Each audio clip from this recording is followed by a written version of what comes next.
मानवा की शुरुआत होती है महल दिखाने से, और उस महल के अंदर एक आदमी और एक औरत जा रहे थे।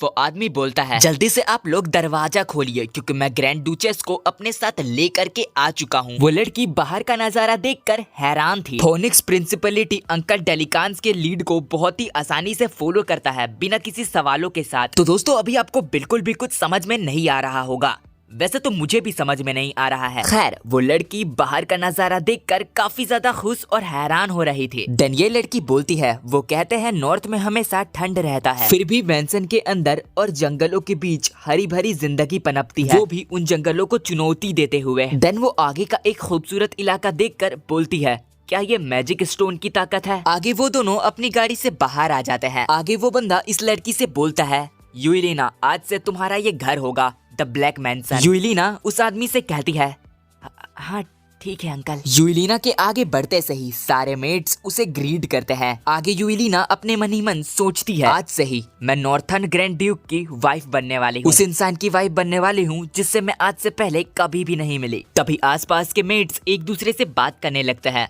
एक मेट दूसरे मेट को बोल रही थी, मैंने सुना है आज हमारी न्यू ग्रैंड डुचेस आने वाली है। ऐसा सुनने में आ रहा है वो साउथ के किसी अनसिविलाइज्ड आइलैंड से है। हम भरोसा नहीं कर सकते, एक बारबेरियन ग्रैंड ड्यूक की वाइफ होने वाली है। वो सभी मेट्स अजीब अजीब सी बातें करने लग गई थी हमारी यूलिना के बारे में। उन सब की बातें सुनी यूलिना थोड़ी सी घबरा गई थी। तभी यूलिना के अंकल यूलिना को संभालते हैं। अंकल अच्छी अच्छी बातें करके यूलिना को संभालने की कोशिश कर रहे थे, पर यूलिना बोलती है, अबे बुढ़े मैं खुद संभाल सकती। यूलिना मन ही मन सोच रही थी, अगर मैं ध्यान से सोचूं तो वो सारे के सारे गलत भी नहीं है। मेरा होमलैंड लोही आइलैंड, जो कि नेशन का कॉन्सेप्ट तक नहीं है, लेकिन फिर भी मैं अपने ट्राइब के लिए कुछ भी करूंगी। देन वो अपने हस्बैंड के बारे में बात करती है, और किसे पता, ऐसा भी तो हो सकता है हीज ग्रेस काफी ज्यादा अच्छे इंसान हो। तभी यूलिना आगे बढ़ती है और खुद को इंट्रोड्यूस करती है, हेलो दोस्तों, मेरा नाम है यूलिना और मैं आप सबसे घुलने मिलने की कोशिश करूंगी। उसके चेहरे पर चमक और उसकी इतनी प्यारी सी मुस्कान को देखकर आसपास के सारे लोग हैरान हो गए थे। मेट्स बहुत ज्यादा हैरान थी क्योंकि जैसा उन्होंने एक्सपेक्ट किया था वैसा तो ये बिल्कुल भी नहीं दिखती है। तभी कोई अनजान शख्सियत बीच में आके बोलता है, यूलिना, तो ये है मेरी बीवी। मैं बस थोड़ा शिकार कर रहा था। ये आदमी पूरी तरीके से खून से सना हुआ था। आगे हमें इसके बारे में बताया जाता है, इनका नाम है थियोडोर फ्यूनिक्स। ये फ्यूनिक्स प्रिंसिपलिटी के ड्यूक है। देन ड्यूक अपने खून से सने हाथ आगे करते हैं। यूलिना अपने हस्बैंड को इस रूप में देख के हैरान थी। यूलिना भी उनसे हाथ मिला लेती है। ड्यूक बोलते हैं, थियोडोर फ्यूनिक्स, ये मेरा नाम है। यूलिना भी फाइनली अपने हस्बैंड से मिल गई थी। वो खुश तो जरूर होगी भाई। देन ड्यूक, जिसे आगे हम लोग फ्यूनिक्स बुलाने वाले हैं, वो बोलते हैं, अगर हम लोग इसकी बात कर रहे हैं तो मैं तुम्हें बता दूं, हम लोग यहाँ पे कोई भी वेडिंग नहीं करने वाले। यूलिना बहुत ज्यादा हैरान थे। तभी फ्यूनिक्स बोलते हैं, क्योंकि मैं पहले से ही 3 बार शादीशुदा रह चुका हूँ, मेरी पहले से ही 3 बीवियां और रह चुकी हैं। हाँ बिल्कुल, वो सारी की सारी भाग गई और मारी गई। रात हो चुकी थी। यूलिना बोलती है, तो क्या यही वो जगह है जहाँ पे मैं रहने वाली हूँ? ये जगह बिल्कुल ही भूतिया महल की तरह दिख रहा था। यूलिना को जो बंदा लेकर आया था वो बोलता है, हाँ बिल्कुल, अगले साल तक के लिए, और हाँ आपके और ग्रेस के अलग अलग रूम्स होंगे। ये आपका पहली बार है प्रिंसिपलिटी में, तो थोड़ा बहुत एडजस्ट कर लीजिएगा। तो भाई लोग, ये बंदा फ्यूनिक्स का सेक्रेटरी है, यूलिथ। यूलिना यूलिथ से पूछती है, वैसे मेरा कौन सा फ्लोर रूम है? यूलिथ जवाब देता है, उसका रूम सबसे ज्यादा ऊपर में है, और वैसे भी ये पूरा का पूरा जगह खाली है। ये बात सुनकर यूलिना काफी ज्यादा हैरान हो गई थी। देन यूलिना बोलती है, तो आप कहना चाहते हैं मेरा रूम सबसे ज्यादा ऊपर में है? रूम के अंदर फ्यूनिक्स आराम से अपने ड्रिंक की चुस्की ले रहे थे। तभी वहाँ यूलिथ आ जाता है और बोलता है, मैंने उन्हें उनका रूम दिखा दिया है। देन यूलिथ फ्यूनिक्स से पूछता है, वैसे यार आप तो कभी हंटिंग में गए ही नहीं थे, लेकिन फिर भी आपका पूरा का पूरा शरीर खून से सना हुआ था। फ्यूनिक्स जवाब देता है, ये उस लड़की के लिए एक तरह का वार्निंग था, इस चीज की वार्निंग कि हम दोनों के बीच किसी भी तरह का प्यार नहीं है। फ्यूनिक्स के इंटेंशन हमें साफ साफ नजर आ रहे थे। दरअसल वो चाहते हैं कि यूलिना और उसकी शादी टूट जाए। यूलिना इतनी डर जाए कि वो खुद ही भाग जाए। आगे फ्यूनिक्स पूछते हैं, तो क्या वो अपनी जगह को देख करके रोई और डर गई? यूलिथ जवाब देते हैं, वैसे मैं आपको बताना चाहता हूँ, वो दरअसल स्माइल कर रही थी। इन बातों को सुनकर फ्यूनिक्स के पैरों तले जमीन खिसक जाती है, जैसे उन्होंने इस चीज को बिल्कुल भी एक्सपेक्ट नहीं किया था। हैरानी के साथ फ्यूनिक्स बोलते हैं, तो वो हंसी। और यारो यूलिथ बिल्कुल सही बोल रहे थे। यूलिना अपने रूम को देखकर काफी ज्यादा खुश थी। खुशी के साथ यूलिना बोलती है, वाओ, मैंने इतना बड़ा रूम अपनी जिंदगी में कभी भी नहीं देखा। देन वो कुछ पत्थरों के पास जाके बोलती है, और इन मैजिक स्टोन्स की वजह से ये जगह बिल्कुल ही गर्म है। फिर वो अपने विलेज के बारे में सोचती है, बिल्कुल इसी तरीके से मेरे विलेज के लोग भी शायद अब रह सकते हैं गर्म वाली जगह में। हमें पास्ट में ले जाया जाता है, यूलिना के विलेज का सीन, जहाँ कोई अनजान आदमी किसी से बोल रहा था, नहीं तुम उस आदमी से शादी नहीं कर सकती, तुम लोग तो एक भी बार नहीं मिले हो। और ये आदमी यूलिना का फादर होता है। यूलिना अपने फादर से बोलती है, फादर दिन ब दिन हमारा आइलैंड काफी ज्यादा ठंडा हो रहा है और हमारे लोगों ने आज से पहले कभी भी विंटर को एक्सपीरियंस नहीं किया है। मैंने अपना माइंड बना लिया है, मैं उस आदमी से शादी करूंगी। द आइलैंड ऑफ लुहाही, जहाँ पर हर वक्त स्प्रिंग का माहौल होता है। और जब गर्म आइलैंड पे विंटर का झोंका पड़ा तो सारे लोग काफी पैनिक हो गए। मिस्टीरियस मैजिक स्टोन जो ठंड में भी जगह को काफी ज्यादा गर्म रखता है, और उसी स्टोन की वजह से हमारे आइलैंड में ठंड आना बहुत ही ज्यादा मुश्किल है। और अगर हमें अपने आइलैंड को बचाना है तो हमें ग्रैंड ड्यूक से शादी करनी पड़ेगी ताकि हम लोग अपने आइलैंड को बचा सके। यूलिना के फादर बोलते हैं, लेकिन यूलिना तुम ही सिर्फ एक कोहो ट्राइब की वारिस बची हो। यूलिना जवाब देती है, और इसी कारण की वजह से मैं वहाँ जाना चाहती हूँ और मुझे वहाँ पे जाना ही पड़ेगा। देन स्माइल करते हुए यूलिना बोलती है,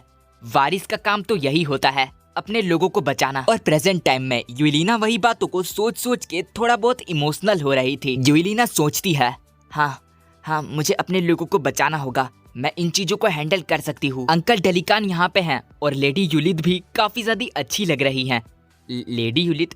आगे यूलिना ग्रैंड ड्यूक के बारे में सोचती है, और ग्रैंड ड्यूक, उनके हाथ काफी ज्यादा गर्म हैं, और वो उनके बारे में सोच सोच के काफी ज्यादा खुश हो रही थी। लुहाई में वॉरियर्स जो लोग हंट करते हैं वो सबसे ज्यादा रिस्पेक्टेड माने जाते हैं। देन और भी चीजों के बारे में सोच सोच कर वो खुश हो रहे थे और इधर उधर भागने लगी थी। एक रिस्पॉन्सिबल और अंडरस्टैंडिंग मैन, यही है मेरे हस्बैंड, और किसी तरह से मैं ऐसा महसूस कर रही हूँ हम दोनों की काफी ज्यादा अच्छी बनेगी। भागते भागते यूलिना का ध्यान नहीं था और उसके हाथों से स्टोन्स गिर जाते हैं। यूलिना उन स्टोन्स को पकड़ने की कोशिश करती है, नहीं वो तो काफी प्रीशियस मैजिक स्टोन्स हैं। लेकिन यूलिना का पैर फिसल जाता है और वो किसी दरवाजे के सहारे एक रूम के अंदर घुस जाती है। उस रूम पर घुसते घुसते वो सोच रही थी, रुको, क्या इस रूम के अंदर एक और दरवाजा है? यूलिना उठने की कोशिश करती है, तभी कोई उसे पुकारता है, हे, तुम यहाँ क्या कर रही हो? यूलिना हैरानी के साथ उस तरफ देखती है और वहाँ फ्यूनिक्स खड़े हुए थे। यूलिना को समझ नहीं आया कि फ्यूनिक्स यहाँ क्या कर रहे हैं। यूलिना फ्यूनिक्स को एक्सप्लेनेशन देती है,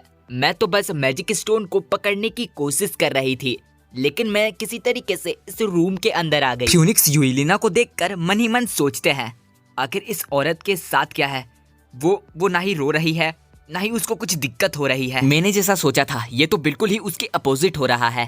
देन यूलिना अपने आप को इंट्रोड्यूस करती है। उसके चेहरे को देखकर फ्यूनिक्स मन ही मन सोच रहे थे, इस लड़की के चेहरे के साथ क्या है? मेरा नाम यूलिना है, मैं आप लोगों के साथ घुलने मिलने की कोशिश करूंगी। ये बोलते हुए उसके चेहरे पर एक प्यारी सी मुस्कुराहट थी। उसकी मुस्कान को देखकर फ्यूनिक्स भी हैरान हो गए थे और वो उसे और उसकी प्यारी सी मुस्कुराहट को घूरे जा रहे थे।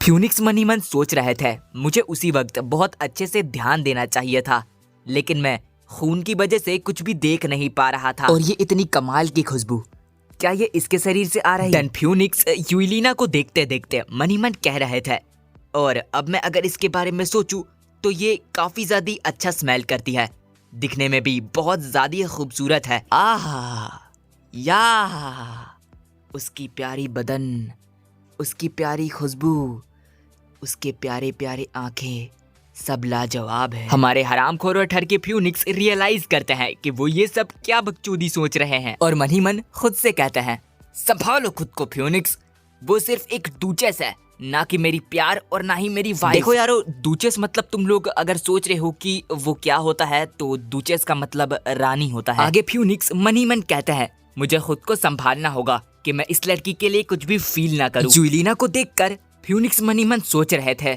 मैं इस औरत से प्यार नहीं कर सकता, अगर मैं इसके बारे में सोचूं तो मुझे इसके सामने और भी ज्यादा कोल्ड और भी ज्यादा हार्ड होना होगा। पहले मैं इसके ऊपर चिल्लाऊंगा, फिर इसे अंदर जाने को बोलूंगा। देन फ्यूनिक्स अजीब सा चेहरा बनाते हुए यूलिना से बोलते हैं, यूलिना बोलती है हाँ, और यूलिना को ठंड लग रही थी। फ्यूनिक्स बोलते हैं, तुमने इस तरह के कपड़े ठंड में क्यों पहन रखे हैं? और फ्यूनिक्स रियलाइज करते हैं कि उसे तो इस लड़की से गुस्से से बात करना था, लेकिन वो तो इससे अच्छे से बात कर रहे हैं। सेंथेस गॉड डेफनी की ताकत को वेल्डिंग करने वाला इकलौता इंसान, साथ ही साथ देवताओं का मैसेंजर भी। लेकिन सेंथेस फिगर ऑफ लेजेंड के अलावा और कुछ भी नहीं है। हाँ, यही उसकी ताकत को अपना बनाने का एक तरीका डिस्कवर किया गया। 2 महीने पहले फ्यूनिक्स यूलिथ से बोल रहे थे, यूलिथ क्या ये मेरा सिर्फ एक लक है कि ये लेटर मेरे हाथ में आ गया? आगे हमें सेंथेस की थोड़ी सी और जानकारी बताई गई है। देखो, तुम्हारे साथ साथ मुझे भी कुछ समझ में नहीं आ रहा कि इधर क्या चल रहा है। खैर, ये लोग बताते हैं कि इन्होंने बहुत पहले सेंथेस को ढूंढ लिया था, और अगर इसके बारे में सोचा जाए तो डेल्कन एम्परर का एक स्पाइस है। जुल्किन बोलता है, देखकर लगता है इनग्रेविंग इसेंटियल हो गया है ताकि वो सेंथेस की पावर को स्टील कर सके, और इसी रीजन की वजह से वो डेल्कन के थ्रू मॉनिटर हो गई है। फ्यूनिक्स जवाब देते हैं,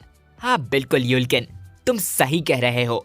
जितने भी इंपरल फैमिली है उनमें से सिर्फ मैं ही एक हूँ जो कि इनग्रेविंग नहीं हुआ है। तो भाइयों और उनकी बहनों की बहनों, आप लोग सोच रहे होंगे ये इनग्रेविंग क्या चीज है, तो अभी हमें उसके ही बारे में बताया जाता है। इंपीरियल फैमिली के बीच शादी आत्माओं की प्रतिज्ञा है। इनग्रेव्ड सिर्फ एक ही बार होता है, वो भी शादी के 1 साल बाद। सबसे खतरनाक चीज, ये किसी के जिंदा रहने से नहीं किया जा सकता, इसलिए हमें काफी ध्यान से चुनना होता है। आगे युल्किन बताता है, लेकिन योर हाइनेस, आपकी तो सारी ब्राइड्स मर चुकी हैं या फिर भाग चुकी हैं। ग्रैंड ड्यूक की ब्राइड की 3rd कैंडिडेट एलिमिनेट हो चुकी है, और अब सारी प्रिपरेशन इनग्रेविंग के लिए और जितनी भी नेसेसरी चीजें हैं वो सारी सेंथनेस पावर के लिए कंप्लीट हो चुकी हैं। पर्ची पढ़ने के बाद फ्यूनिक्स पर्ची फेंकते हुए बोलता है, और अगर मैं इस तरीके से कहूँ कि उन लोगों को जिसने मारा है वो हमारे एम्परर थे। अब हमें फ्यूनिक्स के पास्ट के बारे में बताया जाता है। देखो, इनका पूरा नाम है थियो दे फ्यूनिक्स। मैं इन्हें थियो भी बुला सकता हूँ, लेकिन मुझे फ्यूनिक्स बुलाना ज्यादा सही लग रहा है। आगे हमें बताया जाता है, the grand duke of the Phoenix principality, पहला एम्परर बायोस का मैटरनल नेफ्यू। फिर हमें एक बंदे को तलवार और कवच के साथ खड़ा दिखाया जाता है, जिसे वार डीमन कहा जाता था, एक मर्डरर जो कि घोस्ट से भी ज्यादा खतरनाक था। तो ये कहानी है हमारे फ्यूनिक्स की। फ्यूनिक्स जब 15 साल का था तब उसकी मदर मर चुकी थी और उसको ग्रैंड ड्यूक बोलकर बैटलफील्ड में भेज दिया गया था। वो वक्त बिल्कुल भी डर का नहीं था और ना ही किसी तरीके का हेजिटेशन का था। अगर मैं किसी इंसान को खत्म करने में थोड़ा सा भी हेजिटेट करता तो मैं मर जाता। तो जैसे जैसे मेरा मुकाबला अनगिनत दुश्मनों से हुआ, मैं अपने इमोशंस को पीछे करता गया। मैं अपनी आत्मा को बार बार मार डालता, लेकिन मैं जिन लोगों के लिए ये सब कर रहा था, मैं अपनी कंट्री के लिए ये सब कर रहा था, वही लोग मुझे अवॉइड करते थे। साथ ही साथ मेरी वाइफ्स ने भी कह दिया, एक मॉन्स्टर के साथ रहने से अच्छा है वो मरना पसंद करेंगे। लेकिन फिर भी मुझे इस चीज का गम महसूस नहीं हुआ। मैंने फैसला किया मैं इसी तरीके से रहूंगा, बिल्कुल बैटलफील्ड की तरह, ऐसा सोचना कि मैं मर जाऊंगा। फ्यूनिक्स युल्किन से बोलता है, युल्किन मुझे एक प्लान की जरूरत है। मैं इन सब चीजों को उस तरीके से जाने नहीं दे सकता जिस तरीके से एम्परर चाहते हैं, तो मैं बस शादी कर लूंगा।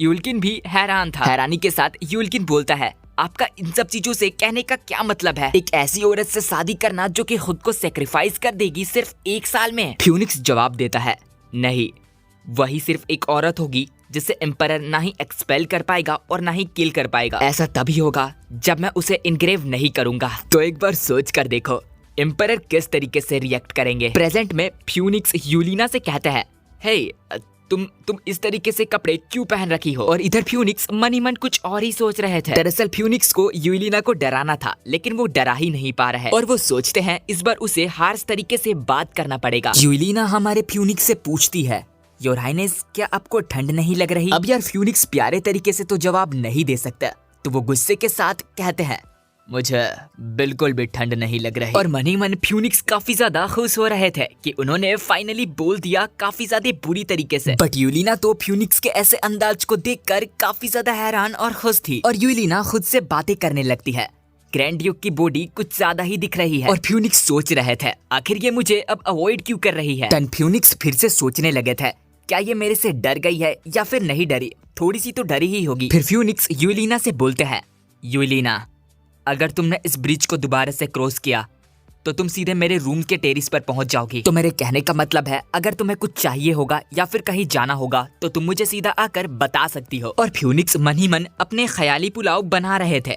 अब से वो रियलाइज करेगी मेरे बिना इस जगह पर कुछ भी नहीं होता और मेरे बिना वो कुछ भी नहीं कर सकती। अजीब सी शक्ल बनाते हुए बोलते हैं, प्रिंसिपलिटी में ऐसा कुछ भी नहीं है, जो मैं नहीं कर सकता। और मन में सोचते हैं चलो इसे एक डरावना वार्निंग के साथ खत्म करते हैं। और यूलिना के करीब जाकर यूलिना से बोलते हैं मैं तो भागती हुई सफेद गिलहरी को भी पकड़ लेता हूँ। लेकिन यार यूलिना तो फ्यूनिक्स के ऐसे अंदाज को देखकर काफी ज्यादा खुश हो रही थी। तभी हवा का झोंका आता है और यूलिना हवा के झोंके की वजह से नीचे गिरने लगती है। लेकिन सही वक्त रहते ही फ्यूनिक्स यूलिना को पकड़कर उसे बचा लेते हैं। अब दोनों के बीच का माहौल काफी रोमांटिक हो गया था। दोनों ही एक दूसरे को घूरे जा रहे थे। फ्यूनिक्स यूलिना के बारे में मन ही मन सोचता है मैं बिल्कुल भी वेट को फील नहीं कर पा रहा हूँ। यह तो बिल्कुल ऐसी फीलिंग है जैसे तुमने किसी छोटे बर्ड को अपने हाथों में पकड़ रखा हो। खैर वो उसे नीचे उतार देता है और अपनी मुंडी दूसरी तरफ करके सोचने लगता है मैं अपनी पुरानी बीवियों पर तो एक उंगली तक नहीं लगा सकता था। उसने अपना मुंडी दूसरी तरफ इसलिए कर रखा था क्योंकि वो अपनी पुरानी बीवियों को छूता तक नहीं था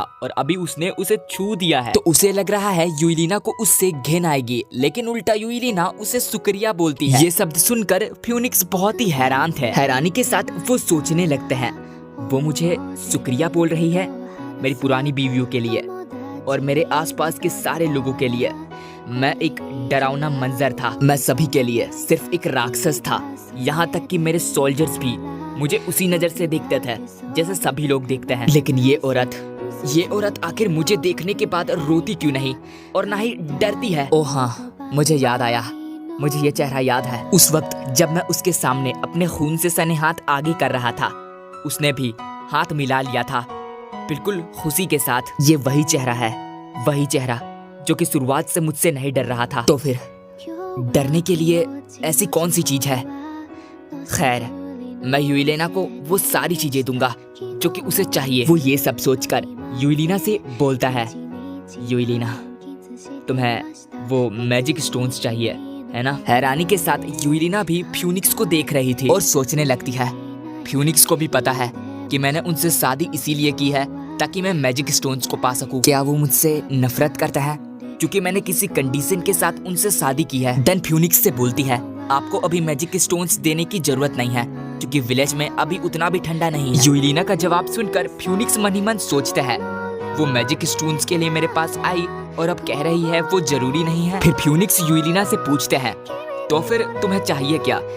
यूलिना सोचने लगती है और बोलती है मुझे चाहिए। फ्यूनिक्स यूलिना को देखकर सोचते हैं तो अब उस सॉफ्ट लिप्स के बाहर कौन से शब्द आने वाले हैं? हमारी यूलिना सोच रही थी, बहुत ज्यादा सोचने लगती है कि आखिर उसे क्या करना चाहिए। क्या मुझे उसे बोल देना चाहिए कि ये मेरे गलती से हुआ और मुझे यहाँ से चले जाना चाहिए, या फिर मुझे यहाँ से चले जाना चाहिए इन्हें बता के कि मुझे मैजिक स्टोन नहीं चाहिए? और हमारे फ्यूनिक्स सोच रहे थे भले ही वो कुछ भी मांगे मैं उन्हें मना कर दूंगा। दोनों ही एक साथ बोलते हैं। फ्यूनिक्स बोल रहे थे नहीं ये बिल्कुल भी पॉसिबल नहीं है और यूलिना बोल रही थी कैसा हो अगर हम दोनों कल साथ में ब्रेकफास्ट करें। अचानक से दोनों ही शांत हो जाते हैं।